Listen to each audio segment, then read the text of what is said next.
Right, this is the pre-introduction. I was just going to mention, apologies for the heavy breathing all the way through the video. I'm still not sorted with me nose, throat stuff at the moment. It's a lot better than it was, obviously, when I had sepsis, but yeah, there's still stuff going on there, so the breathing's a bit laboured. So anyway, the teacup is for editing purposes. See you in a bit. Hello, Springy back. This is me trying to fit in gardening between work and work. The garden's just gone berserk over the last, I don't know, 8 or 9 weeks that we've been doing the outage, which doesn't seem to be ending anytime soon. But anyway, I'll give you a little look round and we'll have a little chat about the BMW bike as well, what I love and what I hate. So anyway, we'll turn the camera around. Right, in the little greenhouse thing, they're only growing, these are onions. I'm hoping they are spring onions. Pardon me. But anyway, we had thousands of onion seeds, so planted them. It's a raspberry. Got some sticks now. Everything was just spreading out. Yeah, that's a raspberry plant. I've had a tidy up here. Repotted this. One of them. That's lettuce.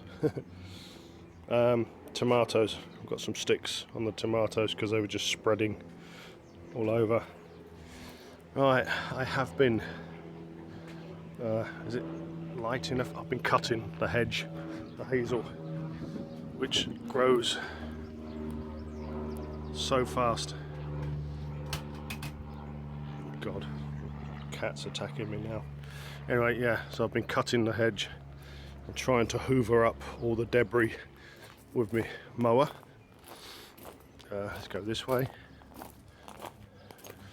This is still coming along nicely, these things. I noticed some of these in old man Tony's garden, but maybe slightly different variety. These are sort of creep up. I think it's Japanese maple, something like that. What's the old, what's its name? Whatever you call it. Smelly stuff. Anyway, yeah, so I've cut 3 foot off the hedge and I've cut the side. You can't see, no light.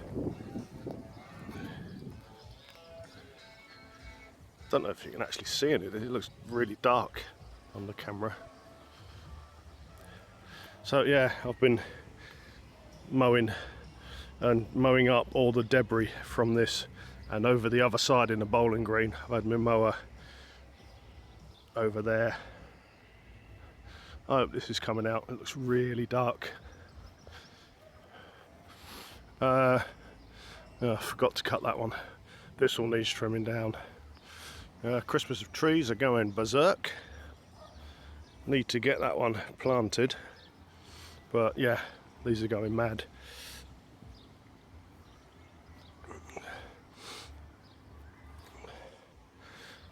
Yeah, this is what I've been clearing up with the lawnmower, using it as a hoover, but to be honest, this lawnmower is ready to get destroyed by me because it's really winding me up. I've had it about 2 or 3 years. It was a cheap Chinese thing. I really regret buying it because it's a piece of shit. It works, but you really have to. I have to fix it every 5 minutes. Things fall off. I'm having everything held together with bungees and clips and stuff. It's a pile of crap. I shouldn't have bought it. I've had a couple of Hondas before and they've lasted me like 10 years each. This cheap thing is just a headache. So anyway, I've got rid of the great big incinerator thing of doom, because what was happening is the ash in the bottom of it just built up and built up and built up, and every now and again I'd have to empty it and take the ash down to the compost heap, and I did that yesterday night, and I managed to fill up 8 barrows load of ash. So, and it was ugly and horrible, so I cut it up with a cutting disc and took it away to the scrap metal bin. So anyway, just got myself a little normal one. The idea is hopefully I'll have each bonfire I have, which is like once a week, I just burn paper, cardboard, twigs and things. Each time I do a bonfire, I can then take this down to the compost, stick it in the compost, so I haven't got half a ton of ash all the time. So anyway, yeah, I'm just having a break from doing this. I have to sort of mulch it up with that, and then hoover it up with that, and then transfer it to that, and then I'm walking it down the bottom, which is as has been for the last 2 or 3 years. I just let it completely overgrow now in the summer. Too much garden. I never come down here. I only come here, as you can see by the path, just to put compost. You can see the ash from the old bonfire, and then this is the mulched up hazel. It's all good under there. There's 12 years of compost in here. At the bottom, it's lovely. Right. So this is all blackberries, or brambles, whatever you want to call them. Anyway, blackberries. You've seen them before when they're all in fruit. But it looks really nice with the flowers at the moment. Nice bit of habitat for all the bees and stuff. Some hazels that I moved. Right, that's enough of garden. I'm going to get Rita out and tell you what I love and hate about the BMW.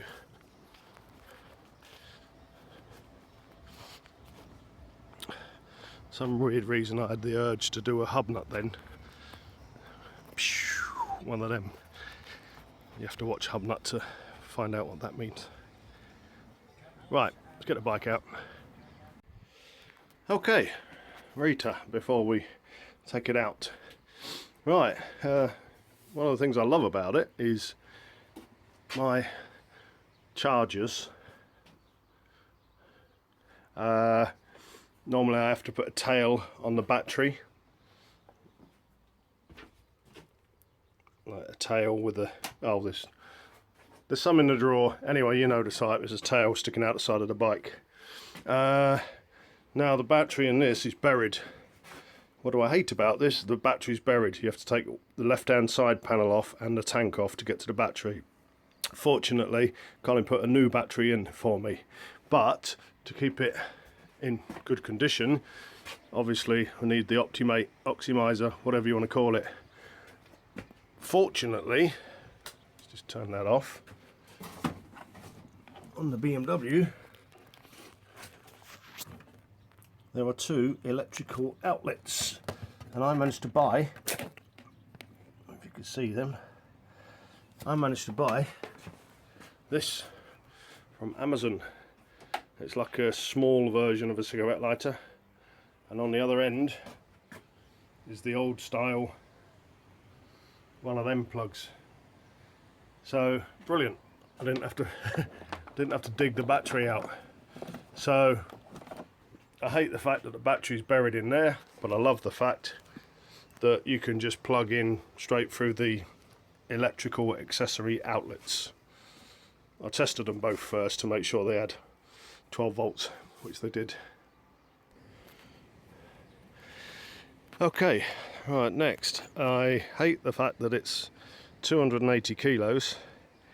I can't remember if that's with the 26 litres of fuel or without, but anyway, it's 280 kilos, which is 30 more even than the XJR fully fueled up, so it's a massive lump.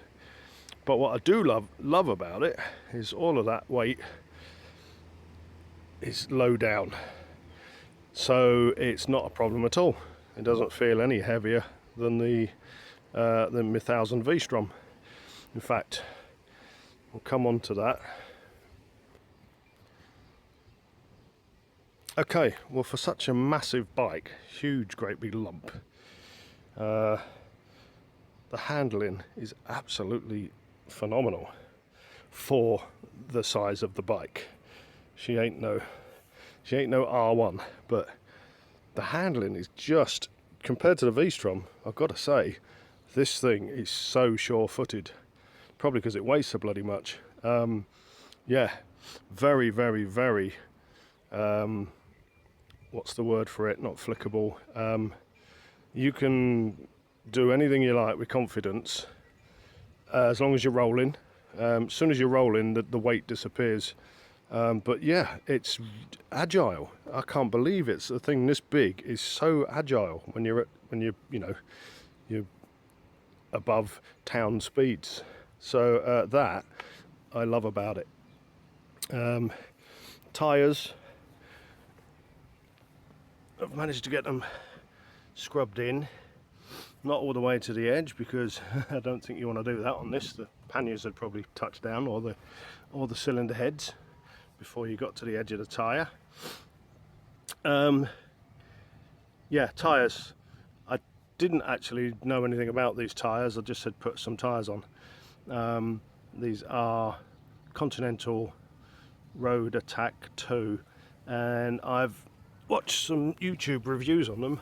They are supposed to be for tourers, like the Pilot Road 2s I like so much, and the Avon Storms. They've got a hard bit in the centre, an extra grippy bit on the edge, and certainly in the dry weather, I've done just about 110 miles on it now, because time has not allowed me to have work has not allowed me to have any more time on it, but I've done about 110 miles on it in the dry. First 10 miles were in the pissing rain with new tyres, and it was scary. So yeah, handling, tyres, brilliant. Really pleased. Much more sure-footed than the V-Strom. So that's that. But on the downside, what I hate is this braking system. It's got ABS and the brakes are linked, and it's also got electronic servo assistance. So when the bike's switched off, it feels like you've got no brakes. If you're moving it in and out the garage, the first half of the lever doesn't exist. When the bike's running, the servo assistance, the slightest touch on that, and you are pretty much stopping on a sixpence. And it's so glad it's got ABS, because I'd just be locking up the wheels constantly on it. The brakes are so ridiculously sharp. Sharpest brakes I've ever come across on a motorcycle. And for something that's as, 280 kilos plus luggage plus me, this thing just ridiculously crazy stopping power. I haven't got used to them there, that's the problem. You can stamp on the back brake and do a stoppie. It's really strange. I don't know what the percentage is of the front to rear linkage. At a Honda, a couple of Hondas I've had which have had link brakes, and you'd have 80%, 20%, or 20%, 80%, 20, whatever.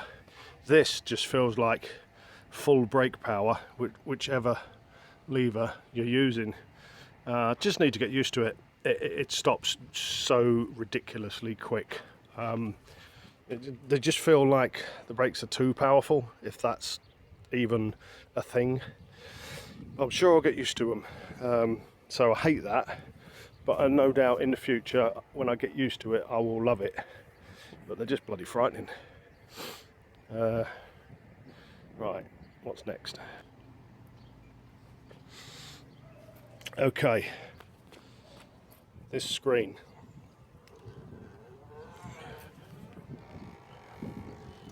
I think you can see that. Where's the button?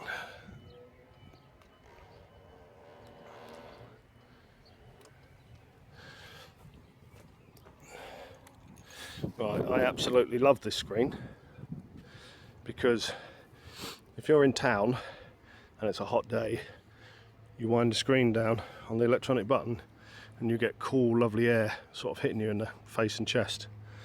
When you're riding fast mode, you wind the screen up and the air sort of, for me, sort of hits the top of my crash helmet. There's a little bit of buffeting, nowhere near as much as the V-Strom, but and for the first time ever I've found out something that TMF was talking about on some bikes, the Missenden Flyer. There's this thing when you've got a screen up and you're doing certain speeds and it feels like the air is pushing against your back, which I've never experienced before. Well, you get it with this one. So I love that screen, it's fantastic, it's awesome. For me, I've got stupidly short legs, but I've got long body. I've got the body of a 6'2" man and the legs of a 5'2" man. So there you go. But having said I love that screen, I also hate it because I've seen on eBay for 70 quid one that's 2 inches longer and a couple of inches wider and just bolts on. So I hate it because I'm probably going to have to buy that just to try it out because it's so cheap. Next, the seat of doom. Right, I love the fact that it's got a 3-position seat. I've got it on the lowest for my little short legs.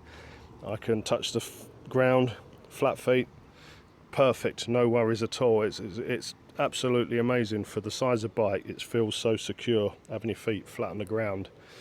What I don't like about it, which is common, I've googled it and lots of forum comments came up. What is common is for some reason it throws you into the tank. So you're pushed up against the tank and your legs are sort of not sporty, but in this sort of angle. Now I'm used to being completely at right angles on the V-Strom, so back, thigh, shin. So this pushes you forward. It's very secure feeling, but I feel like I don't want to be that far forward. I keep trying to sit back. And the other thing is, just like the XJR was when I got it with the standard seat, it feels like it's made out of wood. The passenger is all lovely and soft and squishy and nice. The driver, it's rock hard. It's 40 miles on that, I was having to stand up because it is really painful, and not just me. Now, finding, again, like on the XJR, finding a custom seat for it is they're pretty few and far between. You can get a Sargent one or you can get a Corbin one. They're in America. I think they work out about £500, so that's not going to happen. But I can't remember the name or the contact of the guy who made my custom seat for the XJR. I just sent it off to him and he installed gel pads, and if I could find his details I'd do that. I'd send off the front one, I'd have it slightly shaved a bit lower at the back and just have gel pads put in it, and that would be fine. But anyway, that's just something I've got to sort out. So love the low seat, it's brilliant, but I hate the fact that it's hard and it pushes you too far forward. In fact, I might be able to see if I can set this up and get on the bike so you can see how I'm positioned.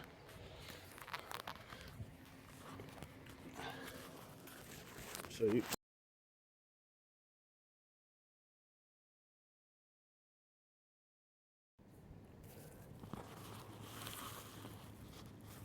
hold on a minute.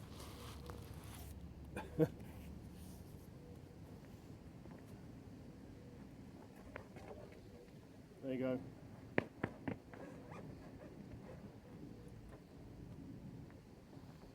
Right.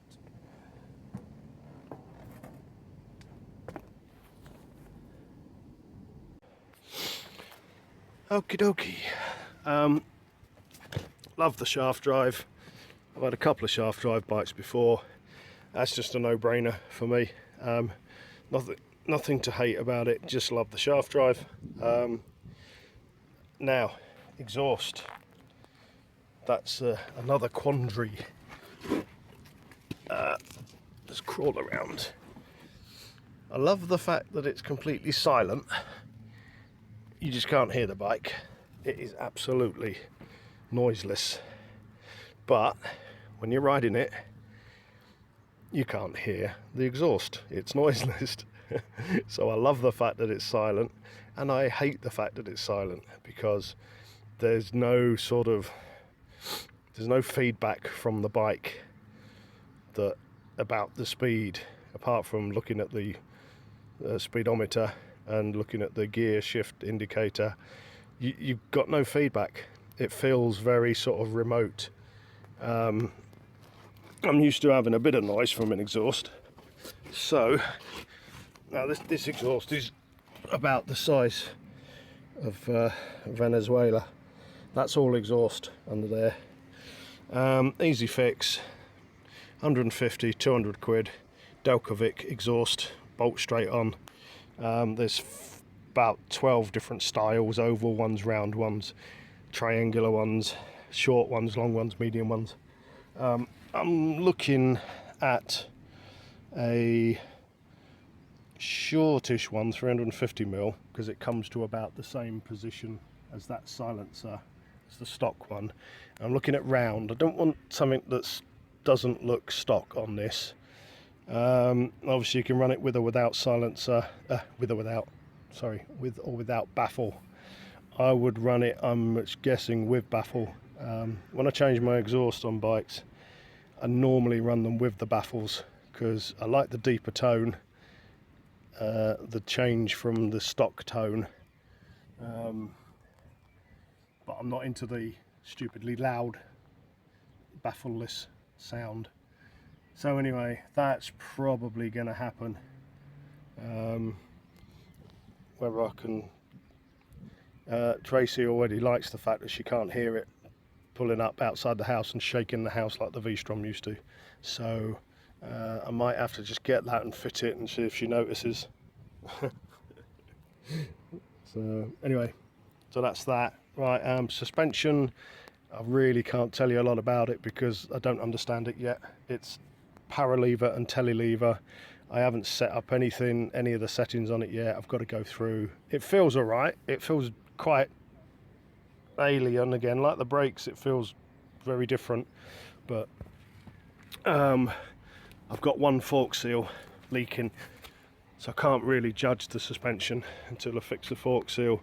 But the strange thing is, it doesn't affect really, because the suspension is actually a monoshock on the front, and there's a big old monoshock up there, and then two forks by the side of it, which do have seals and obviously oil and springs. So I'll get the seals done. I'm going to put some heavier oil in it because it says you can use 5 or 10 weight. I'm going to put 10 because I think it's a bit reboundy, and I'm not even sure if it's adjustable. Depending on which model you've got, depends on whether it's adjustable. But we'll get the seals done, get some 10 weight in them. The rear is adjustable. I haven't played with it yet because I need to get Tracy and the luggage on the back and see how it feels, and then adjust it according to that. You know, I haven't even checked to see what position it's in, whether it's in the stock middle or somebody's jacked it up.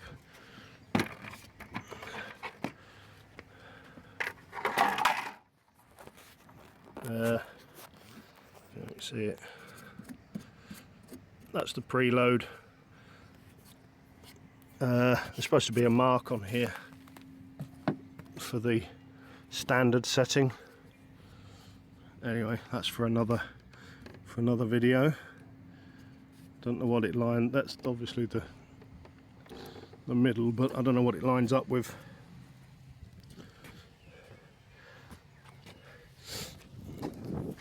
Need to take the cases off. Anyway, if I took the case off, there is some writing down there which will tell me where I am.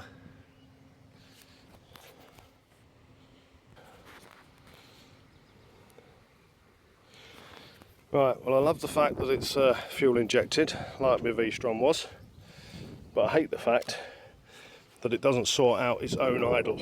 You've got normal idle, you've got like a high speed run idle, and you've got a mega speed which you can't lock on for starting. You have to start it on like major choke. So let's have a go at that, which you won't be able to see, so you have to bear with me.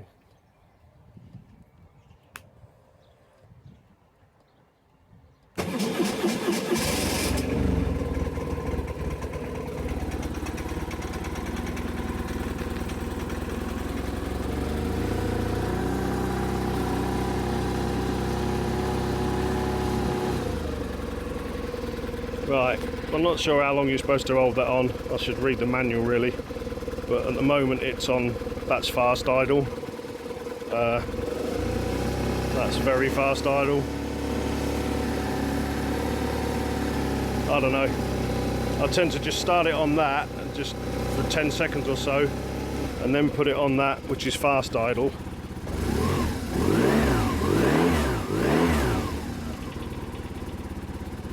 And then when you're actually running, you're not supposed to drive it with the fast idle on, you're supposed to knock it down to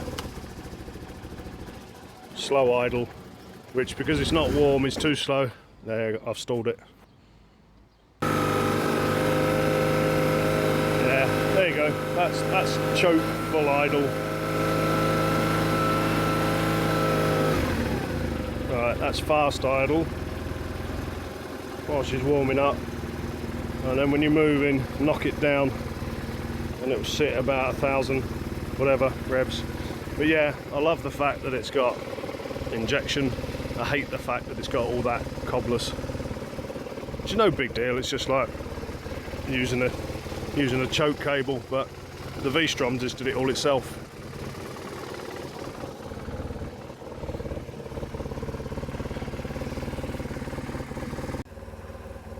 Right, well there you go. Catch up in the garden. What I love and hate so far about the BM, to be honest, I haven't spent enough time on it. The first ride I had on it, proper ride, was only 40 miles. I came back and it was so alien. It just feels all wrong for a bike. The engine, the revs, the way to get the dry clutch, horrible. Everything about it was just yuck, but had sort of potential. And then the second time I went out on it and did 60 miles, that's all I had time to do. I absolutely loved it. Just got used to where to change gear, used to the way the clutch works, getting used to the brakes. Just got myself on it, thought let's just enjoy this and be comfortable, apart from the num bum. But yeah, so the second 60 miles was much better than the first 40 miles. It's just a completely different experience. I've had so many Japanese bikes, I'm just used to, they all pretty much, even 4-cylinder, 2-cylinder, V-twins, V4s, parallel twins, they all sort of have the same feel about them, with the electrics and the way they start and the way they ride and where you change gear. Well, not where you change gear. But anyway, all Japanese bikes sort of have this thing about them, plug and playness. This thing, you really have to work hard to figure it, and then as you get used to it, it becomes more natural, and you sort of enjoy the fact that it is very different. So I'm still getting into the enjoying it being different, but I just need to get some more hundreds of miles on it, and I need to get myself in a bath because I am covered in hazel fly bits and pieces. So anyway, love is springy, peace and love. Back to work now for a couple of weeks, maybe more. Yeah, 2 weeks to my next day off because I've got to go and do a speed awareness course, the first one ever. After 36 years of cars and bikes, I actually got myself a speeding ticket, 50 mile an hour in a 40 on my bike on the V-Strom. which is not like me. I'm not into, if it's in urban environments and villages and towns and cities, I'm very, very careful to stick to all the speed limits.